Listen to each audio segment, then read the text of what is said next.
அப்புறம் மறுபடியும் நைட்டு எங்கேயுமே ஆட்டோ ஓட்டெல்லாம் போல, சீக்கிரம் வீட்டுக்கு வந்துட்டாரு. அந்த வீட்டுக்கு வந்துட்டோம். அன்னைக்கும் பார்த்தீங்கன்னா வீட்டுக்குள்ளே தூங்கல, வெளியில தான் தூங்கிட்டு இருக்காரு. அப்படி அன்னைக்கு தூங்கிட்டு இருக்கும்போது பார்த்தீங்கன்னா இவருக்கும் இவர் தூங்க விடாமல் ஏதோ ஒன்று கெடுத்துட்டு இருக்கு அப்படின்ற ஒரு விஷயத்த வந்து இவரால் உணர முடியுது.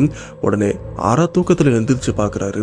அப்போது ஒரு அதிசயமான ஒரு விஷயத்தையும் இவரால் பார்த்து நம்ப முடியல அப்படின்னு கூட சொல்லலாம். ஏன்னா ஒரு சைடில் அந்த பெண்ணுடைய உருவம் இவரை ஒரு மாதிரி பார்த்துட்டும் இருக்கு. இதை பார்த்து அதிர்ச்சியில் அந்த இடத்துல இருந்து எந்திரிச்சு போகலான்னு பார்த்துருக்காரு. ஆனால் அந்த உருவம் நிற்கிற அந்த இடத்துக்கு அப்படியே ஆப்போசிட்டில் பார்த்தீங்கன்னா இவர் வணங்கிட்டு இருக்கிற இவங்க குலதெய்வம் அந்த இடத்துல நடமாட்டிட்டு இருக்கிற விஷயத்தையும் இவர் பார்த்துருக்காரு. பார்த்து செம்ம அதிர்ச்சி ஆகுறாரு.